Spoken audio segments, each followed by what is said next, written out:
تو دیکھیے قرآن کہنے کہ جن اشخاص نے حضرت امام حسین علیہ السلام کو مکہ سے نکلنے اور کوفہ جانے سے روکا، کہنے کہ ہماری تحقیق کے مطابق ایسے 10 اشخاص کے نام یہاں پر انہوں نے درج کیے ہیں۔ پہلا ہے عبداللہ بن موتی۔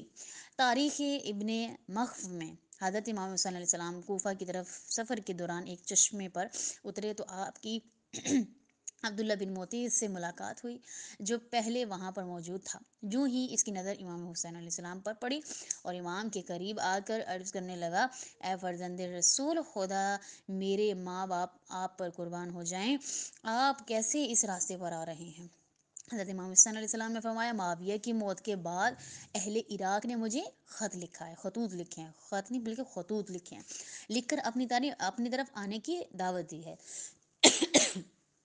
تاکہ بنی امیہ کی غاصب و جابر حکومت کے خلاف میں کیا کروں؟ قیام کر سکوں۔ تو یہ مولا کو کیوں بلا رہے ہیں کہ وہ آ کر ہمیں یعنی اس گندے ماحول سے، اس غاصب ماحول سے نکال سکیں۔ مولا حسین کو بلا رہے ہیں، ٹھیک ہے، اس لیے بلایا جا رہا تھا، وجہ جاننی ہے ہم نے۔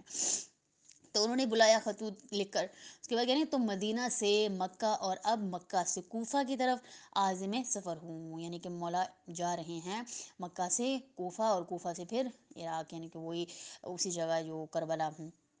کہہ رہے کہ عبداللہ بن موتی نے عرض کیا، فرزند رسول، میں آپ کو رسول خدا کی عظمت اور عرب کے احترام کی قسم دیتا ہوں کہ اس نظریے سے ہٹ جائیں، کیونکہ اگر بنی امیہ سے حکومت لینے کا ارادہ ہے تو بنی امیہ حتماً آپ کو قتل کر کے چھوڑیں گے، اور اگر خدا نخواستہ ایسا ہو گیا تو آپ کے بعد کس شخصیت کی اہمیت باقی نہ رہے گی۔ اسلام قریش اور عربوں کی طرف توہین ہوتی رہے گی، لہذا میری گزارش ہے کہ آپ ایسا کوئی قدم نہ اٹھائیں۔ اب وہ امام ہیں، حجت خدا ہے، ٹھیک ہے، سب سے بڑی بات وہ امام ہیں، غیب جانتے ہیں، آنے والے امام کو جانتے ہیں، ہر چیز انہیں پتہ ہے، لیکن یہ شخص جو دوسرے لوگ ہیں وہ نہیں جانتے امام کی مصلحت کو، اللہ تعالیٰ کی مصلحت کو، تو امام کو روک رہے ہیں۔ لہذا میری گزارش ہے کہ آپ ایسا کوئی قدم نہ اٹھائیں، کوفہ نہ جائیں اور بنی امیہ سے الجھاؤ پیدا نہ کریں۔ یہ ہیں عبداللہ بن موتی۔